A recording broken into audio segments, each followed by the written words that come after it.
Right. So guys, now I'm going to teach you a very special structure. क्या फायदा, ये बहुत ही important है और कहां कहां कैसे कैसे यूज होता है उसके बारे में मैं बता रहा हूं।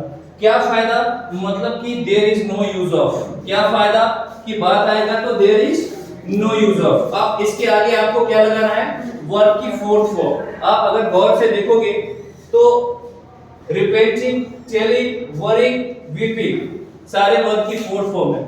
There is no use of लगा करके वर्ब की फोर्थ फॉर्म लगा दो, सेंटेंसेस बन जाएंगे। लाइक हमने लिखा है अब पछताने का क्या फायदा, there is no use of repenting now, अब का क्या आता है नाउ। फिर क्या मैंने लिखा है, उसे बताने का क्या फायदा, there is no use of telling him, there is no use of telling him.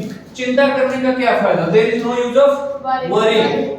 फिर मैंने लिखा अब रोने का क्या फायदा, there is no use of weeping now. अब मैं अगर बोलूं कि अब खेलने का क्या फायदा, there is no use of playing now. अब मैं आपको बताऊंगा कि अब क्लास आने का क्या फायदा, there is no use of coming to class now. यानी कि there is no use of के बाद आपको लगा देनी है वर्ब की फोर्थ फॉर्म और फिर चीजें हो जाएगी बहुत ही आसान। आपको इसको यूज करना है ना कि कॉपी में रखना है, राइट।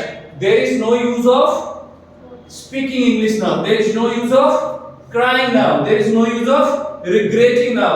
आप सेंटेंसेस कोई भी खुद से बना सकते हो, आपको सेव कर लेना है बहुत अच्छे से अपने दिमाग में। there is no use of, there is no use of plus verb की fourth form and then object, this is the structure. अगर मैं स्ट्रक्चर बोलूं उसका तो there is no use of verb की fourth form and then object, ये हो गया there is no use of। do you have any social problem? No sir. Okay.